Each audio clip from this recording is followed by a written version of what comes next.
Ini adalah sayuran asparagus. Konsep dari sayuran ini hampir sama seperti rebung bambu yang kita masak layaknya sayur. Asparagus adalah tunas dari tanaman asparagus, di mana ketika tumbuh dewasa tanaman ini memiliki batang yang keras dan tumbuh cukup tinggi. Dari berbagai macam panen asparagus, terdapat 3 varian asparagus yang dibedakan berdasarkan warnanya.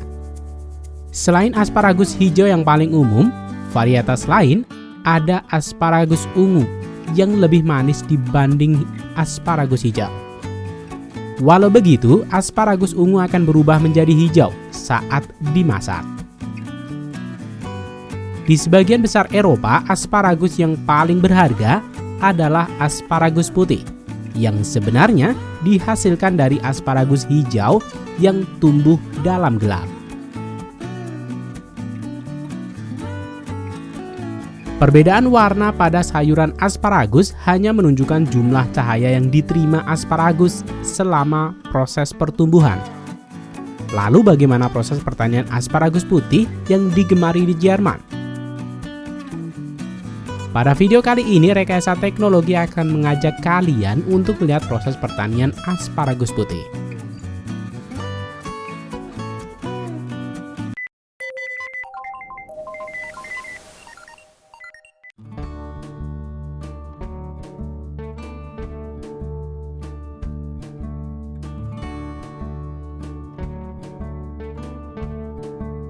Orang Jerman sangat tergila-gila dengan sayuran asparagus putih. Asparagus putih di Jerman dapat dijual dengan harga 325.000 per kilogram. Salah satu penyebab harga yang bagus ini karena tingginya peminat dan juga masa panen asparagus yang terbatas, yaitu hanya terjadi di musim semi setiap tahunnya. Pada musim panen asparagus, kamu dapat menemukan asparagus di berbagai menu restoran di Jerman, mulai dari sup, salad, hingga pizza. Namun menu andalan mereka adalah masakan klasik, di mana asparagus putih direbus dan disajikan dengan kentang dan daging babi.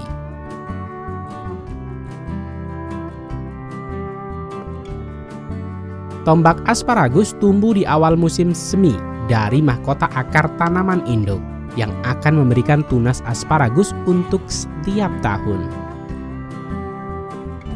Asparagus putih tumbuh dari tanaman yang sama yang menghasilkan asparagus hijau. Asparagus tetap berwarna putih karena batangnya tidak menerima sinar matahari, sehingga tidak menghasilkan klorofil hijau.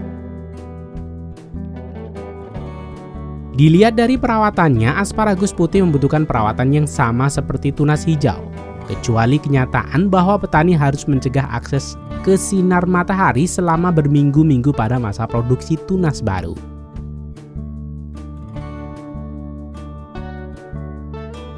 Seperti halnya asparagus hijau, tahapan proses pertanian ini dimulai dengan menyiapkan ladang. Petani akan menurunkan traktor untuk membajak ladang untuk membalik struktur tanah dan juga membuat bedengan tanah setinggi 30 cm. Kemudian, traktor berikutnya akan menebarkan lapisan pupuk kompos ke bagian bawah alur dengan ketebalan 1 inci, yang kemudian akan ditutup tanah setebal 2 inci. Pada tahapan ini, ladang sudah siap untuk menerima bibit asparagus. Sebenarnya, tanaman asparagus dapat dibudidayakan dengan biji, akan tetapi membutuhkan waktu yang lama hingga petani dapat memanennya, yaitu setidaknya pada tahun ketiga atau keempat. Itu pun dengan hasil yang belum maksimal. Untuk mengatasi waktu panen yang lama ini, petani Eropa umumnya akan menanam asparagus dengan akar atau mahkota asparagus. Dengan mahkota akar asparagus, petani dapat memanen tunas asparagus di tahun kedua. Tahun pertama difokuskan untuk pengembangan akar asparagus. Sementara itu, mahkota asparagus ini dapat diperoleh dari petani yang mengkhususkan diri untuk produksi bibit mahkota asparagus. Akar mahkota asparagus diperoleh dari tanaman asparagus yang sudah berumur antara 3 hingga 4 tahun. Proses pemanenan mahkota ini dilakukan di awal musim semi. Petani akan menurunkan traktor pemanen yang akan mengangkat mahkota asparagus dari tanah dan memindahkannya ke truk pengangkut yang akan membawanya ke ruang produksi. Di sini, para pekerja akan menata mahkota dan mengemasnya dalam karung jaring yang selanjutnya akan didistribusikan ke para petani asparagus.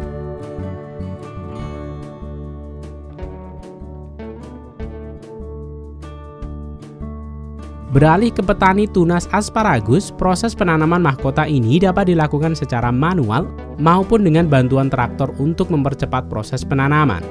Kondisi ini tergantung pada seberapa luas lahan yang diolah oleh para petani.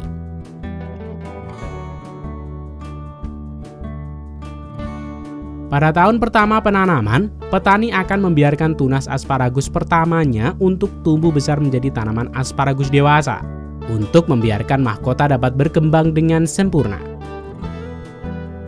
Petani berfokus pada perawatan seperti pembersihan gulma dan penyakit, serta penyiraman secara teratur setiap minggunya. Di tahun kedua, di awal musim semi, petani akan menutup setiap bedengan barisan mahkota asparagus dengan plastik mulsa dan plastik bening. Penutupan ini bertujuan untuk menghindarkan tunas asparagus terkena sinar matahari, sehingga dapat menghasilkan tunas asparagus putih.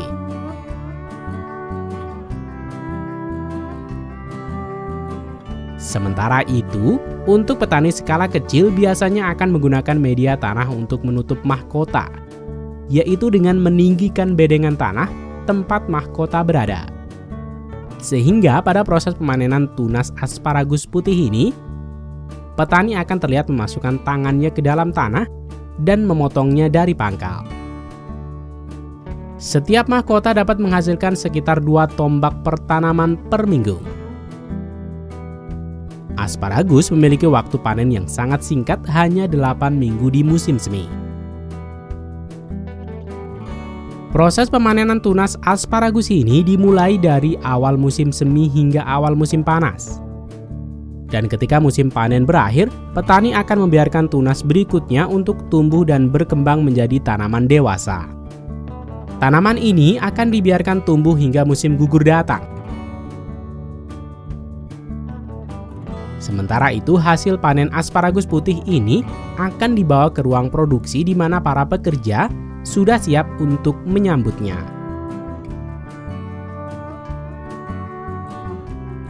Di sini, asparagus putih akan dibersihkan, didinginkan dan juga disortir serta diikat per 1 pon atau sekitar 20 tombak.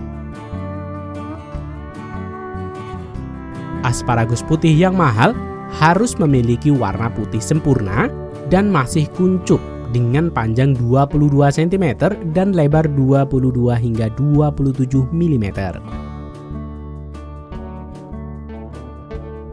Segera setelah asparagus putih sampai ke ruang produksi, pekerja akan menempatkan keranjang pada aliran air untuk mencucinya.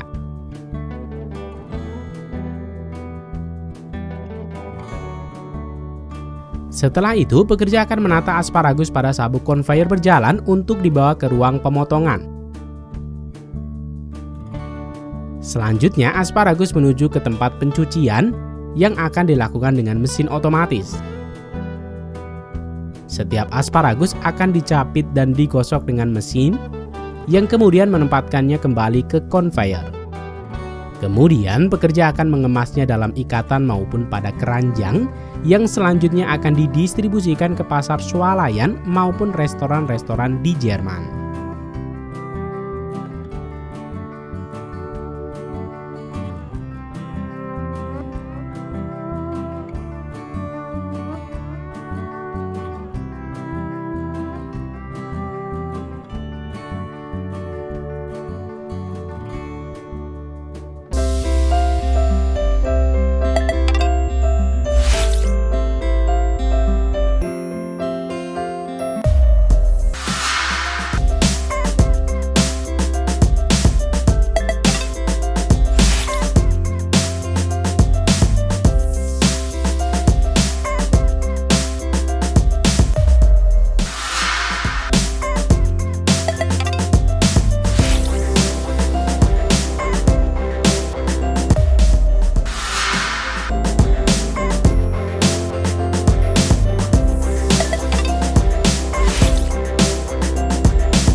Jepang adalah salah satu negara maju yang memiliki sektor pertanian yang berkembang dan modern.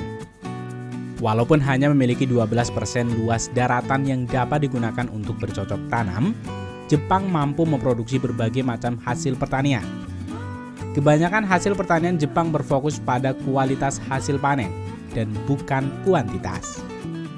Hal ini dapat ditunjukkan dengan berbagai hasil pertanian buah-buahan yang memiliki wujud jumbo dengan harga premium.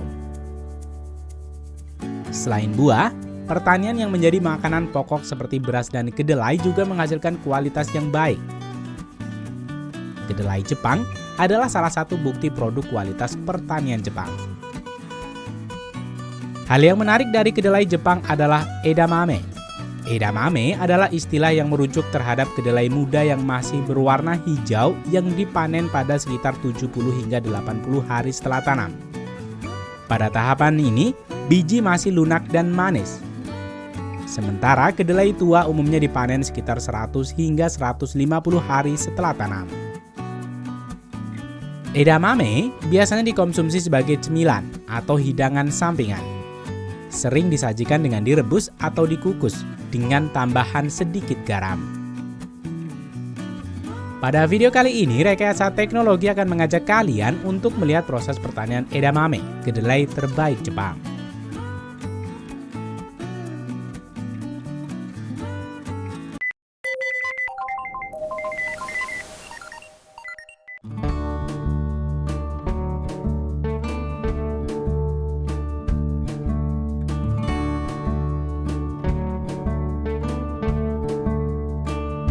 Secara garis besar, petani Jepang dapat menghasilkan hasil panen yang berkualitas tidak hanya pada peran teknologi dan etos kerja yang tinggi, tetapi juga adanya peran pemerintah yang kuat dalam melindungi petani dalam negeri.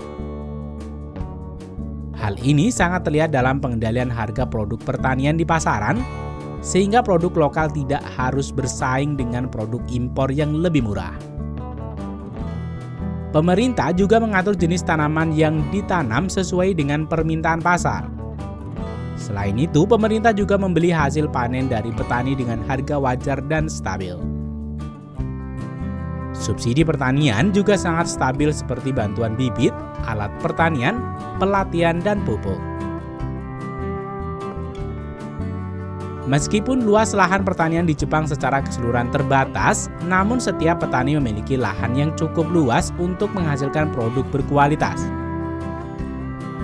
Rata-rata luas lahan pertanian per petani di Jepang adalah 1,5 hektar. Hal ini membuat petani Jepang dapat mengolah lahan mereka dengan lebih baik dan efisien serta dapat menerapkan teknologi pertanian yang canggih. Seperti halnya pertanian yang lainnya, proses pertanian edamame dimulai dengan penyiapan lahan. Petani akan menurunkan mesin traktor yang akan menarik serangkaian mesin compact yang akan melakukan 3 pekerjaan sekaligus. Rangkaian pertama berisi barisan pisau bajak berputar yang akan memecah gumpalan tanah sehingga dapat meningkatkan aerasi dan drainase. Proses ini penting untuk pertumbuhan akar kedelai yang optimal. Rangkaian berikutnya berisi barisan bak pupuk dasar dan juga barisan bak penampung biji kedelai. Keduanya diaplikasikan secara bersamaan namun tidak pada barisan yang sama. Pada suhu yang tepat antara 10 hingga 12 derajat Celcius, biji kedelai akan mulai tumbuh dan memiliki 2 hingga 3 daun sejati setelah berumur 2 hingga 3 minggu. Selama masa pertumbuhannya, tanaman kedelai membutuhkan air sekitar 450 hingga 700 mm air selama siklus pertumbuhan yang berlangsung sekitar 90 hingga 120 hari. Untuk menghemat dan mengefisiensikan penggunaan air, banyak petani mengaplikasikan irigasi tetes pada lahan yang luas. Pemasangan irigasi tetes memastikan bahwa tanaman kedelai edamame mendapatkan air secara konsisten dan merata yang mendorong pertumbuhan tanaman yang optimal. Hal ini dapat meningkatkan hasil panen dan kualitas polong edamame. Selain memenuhi kebutuhan air, petani juga harus memperhatikan penyiangan gulma secara berkala untuk mengurangi persaingan dengan tanaman utama. Petani menurunkan traktor kecil yang berjalan di antara barisan tanaman kedelai dan menarik serangkaian alat penyiang yang menggaruk tanah di sekitar pangkal tanaman kedelai. Penyiangan gulma juga berfungsi untuk meningkatkan sirkulasi udara dan memudahkan pemeliharaan tanaman. Beberapa hama yang umum menyerang edamame adalah nematoda. Nematoda dapat menyebabkan pembengkakan pada akar dan mengganggu penyerapan nutrisi dan akan mengakibatkan pertumbuhan tanaman yang terhambat. Petani biasanya menurunkan traktor penyemprot atau boom sprayer yang dilengkapi dengan batang pipa panjang dengan nozzle di sepanjang pipa untuk menyemprotkan cairan Steinernema sp. Seperti yang telah disebutkan sebelumnya, edamame adalah merujuk pada kedelai muda. Sehingga edamame akan dipanen saat kedelai berumur 70 hingga 80 hari setelah tanam. Untuk lahan yang kecil, petani akan memetiknya secara manual. Sementara untuk lahan yang lebih besar, petani akan menurunkan traktor harvester yang akan berjalan di antara barisan tanaman. Traktor ini akan memotong tanaman dari pangkal, kemudian memisahkannya antara edamame dengan batang dan daun yang dibuang melalui samping traktor. Selanjutnya, hasil panen dibawa ke pabrik pengemasan untuk dicuci dan kemudian dikemas dalam kemasan plastik dan siap untuk didistribusikan ke para konsumen. Karena edamame adalah kedelai yang masih muda, sehingga memiliki tekstur yang lebih lembut dan rasa yang lebih manis. Selain itu, kandungan nutrisi edamame lebih tinggi dalam beberapa aspek, terutama protein, serat dan vitamin seperti folat dan vitamin K, dan juga mengandung antioksidan lebih tinggi karena dipanen dalam kondisi segar. Berbeda dengan kedelai tua yang pada umumnya disajikan dalam bentuk kering atau olahan jadi dalam produk-produk seperti tahu, tempe, dan susu kedelai. Edamame lebih sering ditemukan dalam bentuk segar atau beku, terutama di pasar swalayan atau restoran. Edamame biasanya dimasak, dikukus, atau bahkan ditumis.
Coba perhatikan pekerja yang sedang memanen tanaman ini.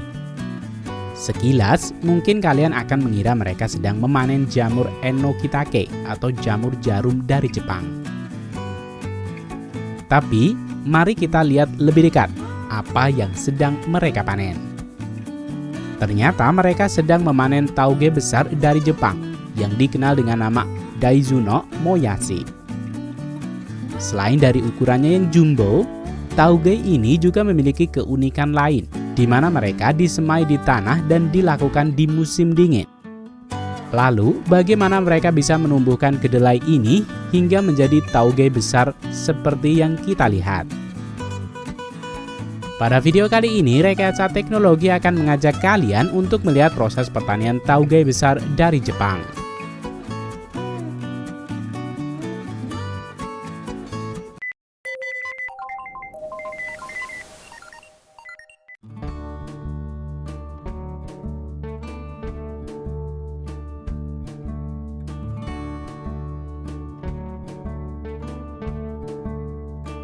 Rata-rata suhu musim dingin di Jepang dapat mencapai 0 hingga minus 10 derajat Celcius, tergantung berbagai faktor dan juga daerah tersebut. Sementara itu, suhu ideal untuk kedelai tumbuh menjadi tauge adalah 20 hingga 25 derajat Celcius. Lalu mengapa tauge besar ini terkenal dan sering ditanam di musim dingin? Ada beberapa alasan mengapa tauge besar di Jepang dibudidayakan saat musim dingin. Pertama, karena tauge sering digunakan dalam hidangan musim dingin, seperti sup miso dan nabe, membuat permintaan untuk tauge di Jepang meningkat di musim dingin. Terlebih lagi, budidaya tauge di musim dingin membutuhkan lebih sedikit energi dibanding dengan musim panas. Di musim dingin, suhu ruangan lebih rendah sehingga tidak membutuhkan banyak energi untuk menjaga suhu ideal untuk pertumbuhan tauge. Hal ini dapat membantu petani menghemat biaya produksi. Sementara itu, alasan lain adalah ketersediaan kacang kedelai sebagai bahan baku utama tauge. Panen kedelai di Jepang dilakukan di musim gugur, sehingga budidaya tauge di musim dingin memungkinkan petani mendapatkan kacang kedelai segar yang baru dipanen. Ditambah lagi, suhu rendah dan kelembaban yang rendah di musim dingin tidak ideal untuk pertumbuhan hama dan penyakit. Hal ini dapat membantu petani meningkatkan hasil panen tauge di musim dingin.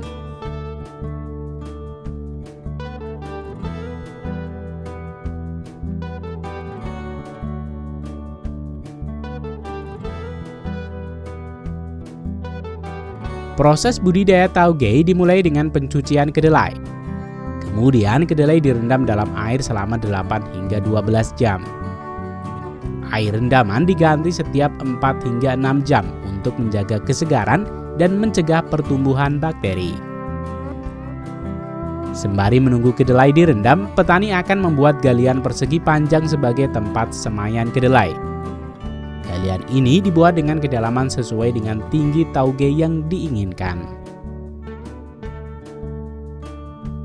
Berikutnya, kacang kedelai yang sudah direndam akan disemai di atas tanah pada galian yang sudah disediakan. Pekerja kemudian menata kayu sebagai alat untuk menopang beban.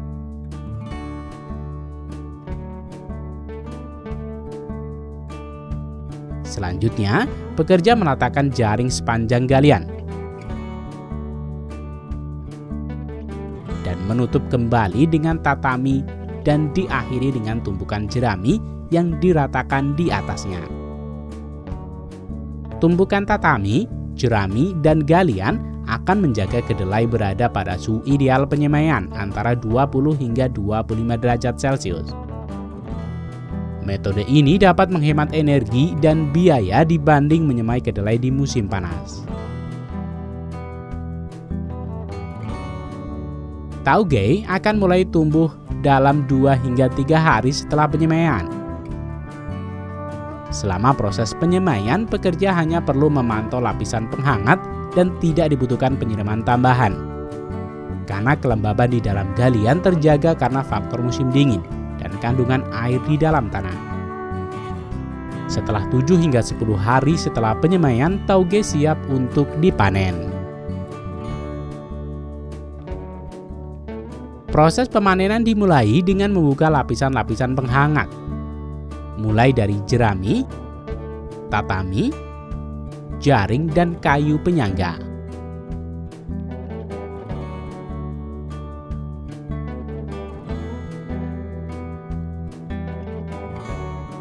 Selanjutnya, pekerja akan mengangkat tauge dengan alat bantu skop untuk mempermudah proses pencabutan akar tauge dari tanah.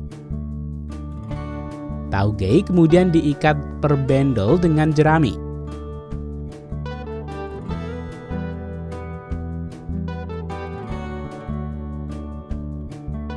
Tauge ini kemudian dicuci serta dirapihkan potongannya.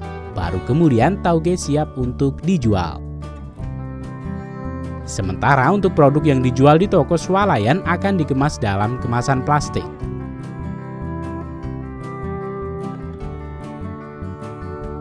Setelah sampai di tangan konsumen, tauge ini siap untuk dimasak untuk berbagai jenis masakan khas musim dingin. Tauge besar adalah sumber vitamin dan mineral yang baik. Tauge besar juga memiliki kandungan rendah kalori dan lemak.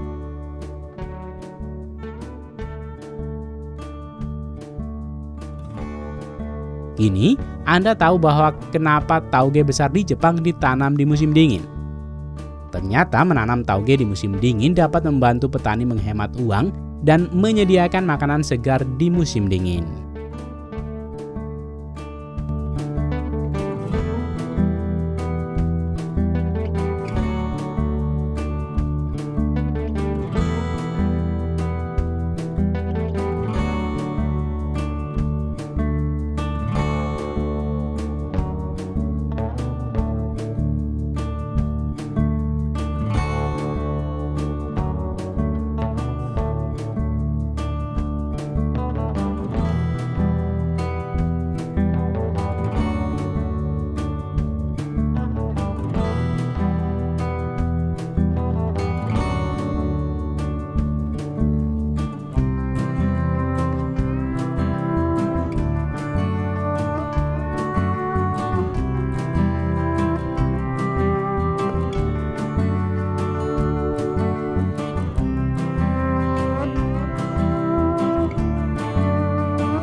Apakah kalian mengenal dengan tumbuhan ini? Mungkin sedikit terlihat asing ya.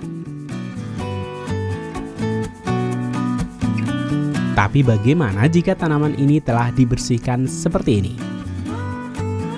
Kamu pasti sudah dapat menebaknya. Tanaman ini adalah wasabi.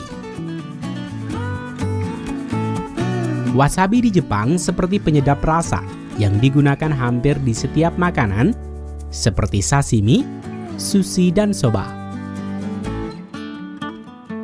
Tangkai tanaman ini memiliki aroma harum sekaligus rasa tajam yang menyengat hingga ke hidung. Selain itu, wasabi juga memiliki harga yang mahal. Namun di sisi lain, wasabi juga terkenal sebagai tanaman tersulit untuk ditanam secara komersial di dunia. Lalu, bagaimana proses pertanian wasabi? Episode ini juga bagian dari request saudara Mimi, Bayu, dan Scatters.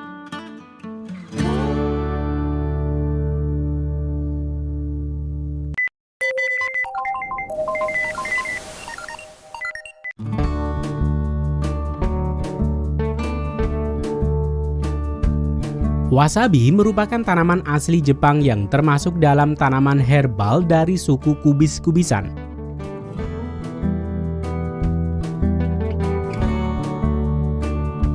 Wasabi yang sudah dibersihkan dan siap dipanen ini dapat memiliki harga mencapai 3,7 juta per kilogram. Alasan utama yang membuat harga wasabi sangat mahal adalah karena proses penanamannya.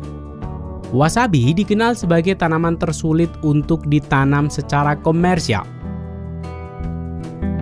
Habitat asli tanaman wasabi hanya dapat ditemukan secara alami di sepanjang aliran pegunungan di Jepang, di mana ia memiliki kondisi yang sangat spesifik yang dibutuhkan untuk perkembangan wasabi. Mari kita mengunjungi petani wasabi di prefektur Shizuoka yang memiliki semua kondisi optimal untuk pertumbuhan wasabi. Semua proses pertanian ini bermula dari berakhirnya di musim panen, di mana wasabi sudah berumur sekitar 18 bulan yang siap untuk dipasarkan. Petani akan membersihkan wasabi induk untuk dijual, sedangkan anak tanaman wasabi yang menempel akan dipisahkan dan siap untuk ditanam pada ladang yang baru. Sementara itu, pekerja yang berada pada ladang wasabi yang telah selesai dipanen sedang membersihkan rawa atau area tanam sebelum mulai menanam wasabi. Petani akan membersihkan rawa dengan menggunakan semprotan pompa air untuk membersihkan media tanam atau pasir tanaman sebelumnya.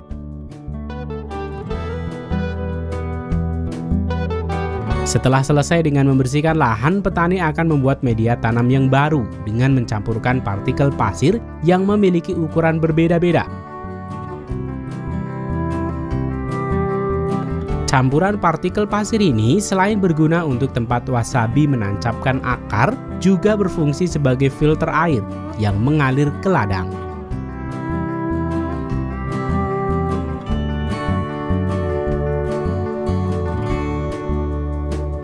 Setelah media tanam terkumpul, selanjutnya petani akan meratakan, baru kemudian menanamnya. Wasabi yang bagus hanya ditanam pada ladang yang memiliki aliran air mengalir sepanjang tahun, dengan suhu air antara 13 hingga 18 derajat Celcius. Ketersediaan air yang mengalir serta air yang bersih dari kontaminasi adalah hal yang paling penting bagi budidaya wasabi. Terlalu banyak kelembaban atau mineral dapat menyebabkan masalah bagi tanaman dan membuat wasabi rentan terhadap hama dan penyakit. Setelah permukaan media tanam rata, selanjutnya petani akan meletakkan potongan paralon sebagai pelindung bibit tanaman wasabi dari hanyut terbawa aliran air. Petani akan mengatur jarak antara tanaman seluas 1 telapak tangan. Selanjutnya, bibit wasabi ditanam pada tengah paralon. Kemudian, petani akan melakukan beberapa perawatan dan menunggu hingga wasabi berumur 18 bulan untuk siap dipanen. Tanaman wasabi tidak memerlukan pupuk kompos atau sejenisnya karena pupuk dapat membuat air menjadi keruh dan kotor. Nutrisi yang dibutuhkan wasabi murni dihasilkan dari aliran air pegunungan. Sehingga hal yang perlu diperhatikan oleh petani adalah aliran air yang terus mengalir dan bersih.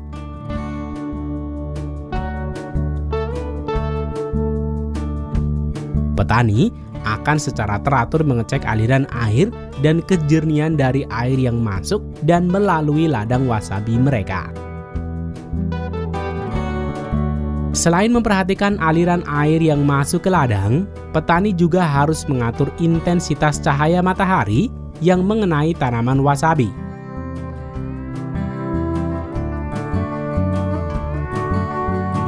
Sinar matahari yang terlalu banyak atau sedikit yang diterima tanaman wasabi membuat hasil wasabi yang kurang baik. Hal ini kenapa petani harus mengatur jumlah matahari yang tepat. Usaha petani untuk mengatur jumlah matahari yang tepat yang diterima tanaman ini adalah dengan memasang jaring-jaring.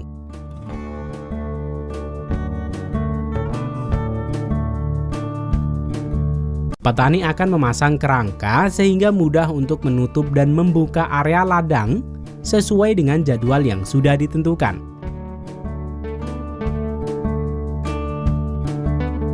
Sehingga menghasilkan jumlah asupan matahari yang seimbang untuk tanaman wasabi.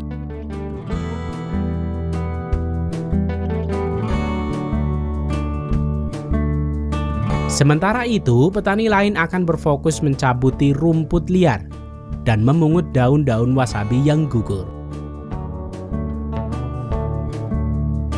Panen wasabi tidak mengenal musim dan bisa dipanen kapan saja. Selama tanaman wasabi setidaknya berumur sekitar 18 bulan untuk siap dipanen. Untuk pemanenan wasabi tidak mengenal sentuhan teknologi. Pemanenan ini sudah dilakukan dengan tangan untuk beberapa dekade. Setelah para pekerja memasuki ladang wasabi yang siap dipanen, petani akan memisahkan induk wasabi dan juga bibit wasabi kecil yang menempel pada batang akar wasabi. Selanjutnya, petani akan memotong daun dan membersihkan akar dan pasir yang masih menempel. Kemudian, wasabi siap untuk dikumpulkan dan didistribusikan ke restoran-restoran di seluruh Jepang. Biasanya wasabi akan dijual dalam kondisi yang masih utuh seperti ini dan baru diparut atau dihaluskan ketika akan digunakan. Hal ini karena rasa pedas dan harum wasabi berasal dari reaksi kimia yang terjadi ketika wasabi diparut. Namun reaksi ini mulai hilang setelah 5 menit. Dan setelah 30 menit, hampir semua rasa khas wasabi akan hilang.